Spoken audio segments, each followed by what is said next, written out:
Àjànàkú Akéwì. Ọba ń kí ọ. Wọ́n ti lájà tá a bá jọ dáwó rà, ajá wa là á pè é. Ìwọ̀fà tá a bá sì jọ dáwó yá irun a máa kún mọ́ wọn lórí dẹ́dẹ́ ni. Nǹkan yìí nǹkan mi ni. Gédéǹgbé ló yàtọ̀ sájọ ni tó jẹ́ ti gbogbo wa. Ìran ẹ̀dá tí ò bá ti lóúnjẹ tiẹ̀ wọn kì í yó. Ohun tó bá jẹ́ ti gbẹ ènìyàn ẹnìkan ṣoṣo kì í dẹ́bi ti àyà. Èké ní pẹ̀rú o, èpè ní pọ̀lè, ilẹ̀ dídà ní pàyé kan. Lẹ́ni tá a gbójúlé tó wá dání, igi àfẹ̀yìntì tó ṣe pé kìkì ẹ̀gún ló jẹ́. Tá a bá pariwo orú wọn sétí ọmọ adarí urun mebí kò léèwọ̀. Justice for Ajíran lohun tí mo fẹ́ tà lọ́jà kélé tí ó gbọ́. Ìrẹ́jẹ tí fẹ́ gbẹ́, ìrẹ́jẹ tí tújà, tó bá dé tìpọ̀ tiwa mọ́ ká wa lára jọjọ.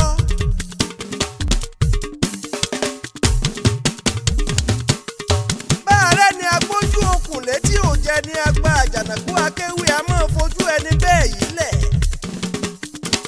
Ìlú Ajíran ń bẹ létí ọ̀sà, north east of Lagos Island tí í ṣèlú Èkó, níbi ó ponílé gbàlejò tó ní kálukú ti ń rọ́wọ́ yọ láyé ọjọ́ òun. Ṣàdédé lórí yípadà tá a sì gbóhùn kọ̀ǹgọ́ mọ́. Táwọn tá a rí bí ẹni tá a fojú jọ wá dẹni tí ń deni mọ́lẹ̀ sínú ìgbèkùn. Àjànàkú ọmọ ìyá méjì la gbọ́ ní wọ́n tẹ̀lú Oǹdó. Iṣẹ́ ọdẹ ni wọ́n yàn láàyò. Nígbà ìwáṣẹ̀ ìtàn máa tó dé bẹ lọ́jọ́ iwájú. Ẹ jẹ́ ń jíṣẹ́ gbogbo ọmọ Ajíran. Kí ìlú ó má ṣe tọwọ́ ọba Tìjàní Adétúnjí Akínlóye bàjẹ́. Sóun ló gbé mi Àjànàkú Akéwì wá. Ẹ gbọ́ná àwọn tó láyé aníkìnirú wa ń ṣe. Tá a bá yajú tó didi ìlú Ajíran wá dorí kodò ṣé èèwọ̀. Ìdílé mẹ́rin la gbọ́ tí wọ́n ń jẹ lọ́ba nílùú ọ̀hún. Ìdílé Ejò, Ayélọ́rọ̀, Akínbọ̀, òun Akínlóye nìtàn fìdí ẹ̀ múlẹ̀ bí ojúlówó ruling house tí wọ́n ń jẹ lọ́ba. Olúgbọ́n jẹ lọ́ba kò bàjẹ́, Ajérò jẹ kò sógun húlẹ̀húmọ̀, Ọwọ́ràngún Àgá jẹ tiwọn ó tuni lára.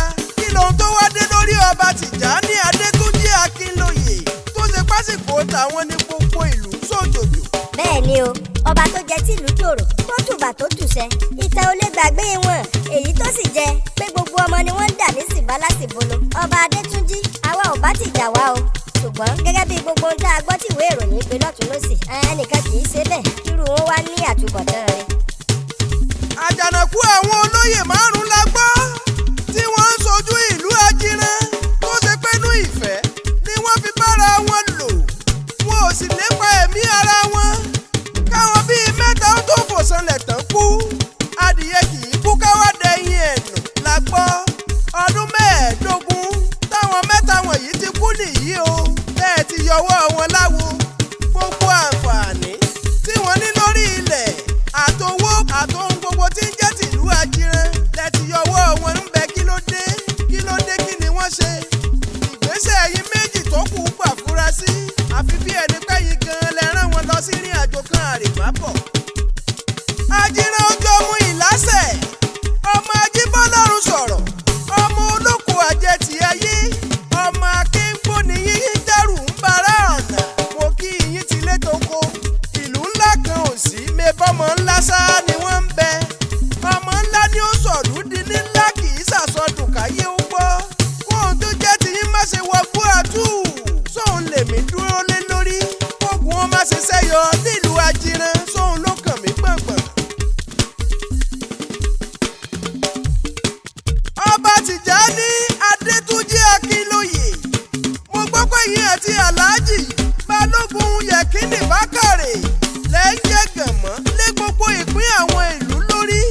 Àtẹ̀yìn àtọmọ pẹ̀lú àna lẹ́wọ́ ń ṣàpapín lórí gbogbo ohun tí ń jẹ́lẹ̀ Ajíran. Ẹ bẹ̀rù Olúwa. Gbogbo ìletò táwọn baálẹ̀ wà lẹ ti tàtàn mọ́ wọn lórí láìsí fún wọn ní kọ́bọ̀ ń bẹ̀. Ẹ bẹ̀rù Olúwa. Orin kí ni wọ́n ṣe la gbọ́ tí ń tẹnu yín jáde sí wọn. Inú àwọn aráàlú ò dùn. Àjànàkú Akéwì ò ní tàn yín. Ọba aládé mo délùú ọ̀hún ṣe ní gbogbo ìlú ṣòjòjò. Àtàrúgbó àtomidán tó fi dórí àwọn ọ̀dọ́ ìlú. Ariwo ọba ti jẹ wọ́n máyé ni wọ́n ń pa lẹ́nu. Àtàlájì Balógun Yẹ̀kínì Bákàrè. Orúkọ yín níbẹ̀ létí àwọn ọ̀dọ́ wọ́n lé nírinwó. Ọ̀rọ̀ tó sojú aráàlú kì í sọ̀rọ̀ kan àṣírí mọ́. Ọ̀rọ̀ ìlú Ajírán ti kálé, ó ti kárí wọn lóko ibẹ̀ nínú ìwé ìròyìn. Àjànàkú tẹ́nìyàn bá ti wà tí ò bá ti níbẹ̀rù Ọlọ́run kò lè láàánú ọmọnìyàn lójú. Sáwọn tó forí fọrùn ṣe fọ́ba Ojọ́mu ló yẹ ó dá lóró kọ́ba ó wá jẹjú wọn. Ọ̀rẹ́ kan ò sì lò bẹ́ẹ̀ni kejì ò bá ní lọ́wọ́. Orin bámúbámú lẹ yóò lẹ ń kọ lẹ́nu àṣírí yín ò ní fò. Àjànàkú akéwì. Ọba ń kí ọ. Láti bí 30 ọdún tọ́ba Adétúnjì ti jẹ lọ́ba kò sí nínú àwọn ìlérí tó ṣe fún wọn tó sì padà wàá múṣẹ. Gbogbo àwọn ọ̀dọ́ tó ti promise níṣẹ́ kó òun máa fún wọn níṣẹ́ tó ń bá jẹ lọ́ba.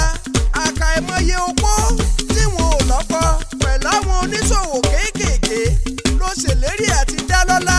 Ẹgbọ́n náà kí lọ́ba Ojọ́mu ṣe fún wọn. Níbi ìlérí ọjọ́ kan àná dùn lẹ́nu ọba Ojọ́mu dé. Ó fẹ́ẹ́ lè ṣèlérí bẹ́ẹ̀ni tí ò rọ́mọ bí òun máa fún wọn lọ́mọ. Ọba dórí àlééfà tán ó kọtí ikú ọba gbàgbé àdéhùn. Àtìgbà tí ìyá Ọ̀ṣun tó ti fọ́ba àtàwọn èèyàn ẹ̀ ní $1,000. Tọ́ba sì ti pa mọ́ka tí ò ló pé kí débi kí ó ṣẹ tí ó fún àwọn tó kù ní ẹ̀tọ́ tiwọn kó tó di pé ó wọ ìpèlú. Nígbà yẹn láti mọ̀ pé bad market lọ́ba èyí máa jẹ́ fún wọn. Wọn ò mọ̀ pé ìlérí òun àdéhùn àlùkáwà ní Ọlọ́run ni. Tá a bá ti ń ṣèlérí ó di dandan ká máa mú ṣẹ àfẹni tí ò bá ní ìbẹ̀rù Ọlọ́run. Láti bí 30 ọdún lórí ìtẹ́ ẹ wòlú Ajírán bó ṣe rí. Kò sí development gbogbo ìlú dá wáíwáí pẹ̀lú àdúrú owó tẹ́ ẹ kó jẹ síbẹ̀. Ìlú Ajírán ò ṣe é rí kílẹ̀ fẹ́ filé ayé ṣe. Àwọn ìlú kéékèèké tí ò lórúkọ tó lu Ajírán wọ́n ti dọ̀làjú wọ́n sì ti kógo ayé já. Wọ́n sọ gbogbo ọ̀rọ̀ ìlú di family business àwọn tí wọ́n jọ láṣẹ lórí ilẹ̀ ń rùn pa. Ẹ wá wọn bá ti ń sojú ìlú. Ọmọ rẹ̀ ṣe former House of Assembly fódìdí ọdún 8 síbẹ̀. Ìlú ò ṣe é rí. Odidi ọdún 8 ló lò as a former member of House of Rep. Ẹ gbọ́ná kí ló ń tó gbéṣe fún wọn l'Ájírán. Ìgbà tó pàdé ìjákulẹ̀ ni wọ́n wá sọ di lọ́ọ̀yà kan Ìgbàgígí. Èyí ó túmọ̀ sí pé bọ́rọ̀ ilẹ̀ kan bá yọjú Ọ̀nàrẹ́bù Jídé Akínlóye ni ó buwọ́lùwé àdéhùn. Bàbá Tìjàní ti ṣe ń ṣe gúdúgúdú méje láti dọwọ́ bo ohun gbogbo tó jẹ́ ti ọmọ Ajírán. Bẹ́ẹ̀ ni Balógun ò dákẹ́ ẹ̀yà àyà 6 láti jogún ìpín àwọn èèyàn máyé. Káwọn méjì ó máa ṣàkóso ìletò bíi 14 pẹ̀lú éékà tí ò ṣèkà ẹ̀ gbọ́ná. Sáwọn nìkan ní bẹ́ẹ̀ ni. Bá ààrẹ ní tá a fi sípò apàṣẹ tó wá fipò wá ṣàṣemáṣe tí ń kọrin àti kò jébó lóòṣà lọ́wọ́. Mo ní tá a bá pariwo orú wọn fáráyé gbọ́ o mebí kò léèwọ̀.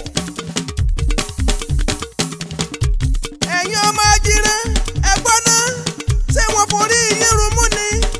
Àbọ̀bá ti fi bójúbójú bò yín lójú. Wọ́n ń jẹ yín máyé lójú yín àgùntàn yín ò paṣọ ìsídà. Wọ́n wá ń tọ́jú olójú yan ni mẹ́bọ. Àti ẹ̀tún pápá Láàjì Bákàrè second in command. Ìyẹn tún lọ gbàna rẹ̀ wá kó wá di amúgbálẹ́gbẹ̀ẹ́ lọ́ọ̀yà lé yín lórí. Kí ló ń tó ṣe yín ẹ̀yin ọmọ Ajírán torí kò yé èèyàn. Ẹ̀yin Mùsùlùmí tí ń bẹ l'Ájírán ẹ jẹ́ ránṣẹ́ pé bàbá àdínì kẹfà á létí kó gbọ́. Bẹ́nìkan bá ń jo oúnjẹ èèyàn 6 ìgbẹ́ ẹni 12 ni ó ta bẹ́ẹ̀ rú wọn jáde síta. Kí ló ń tá a mú wáyé ẹ̀gbọ́n náà kí lẹ̀dá ń jẹ lẹ́nu tí ò ní padà wá tán. Tá a bá ronú ibi a máa dé sí nígbẹ̀yìn ayé wa ni bóyá àbá tún sì wà o. A tún gbọ́ pé signature kan àdàmọ̀ tẹ́ ẹ gbé lọ s'Áláùsá. Èrè ìtìjú lẹ tún gbàbọ̀ wálé. Olúwa kì í ṣènìyàn kò sì sí nídìí ìbàjẹ́ ṣé ẹ ti wá rí ojú yín ti já. No development láàrin ìlú. Òjò lè kọ́ mọ onílé mọ́ta l'Ájírán kẹ́ ẹ wá ṣẹ́rí wọlé ojú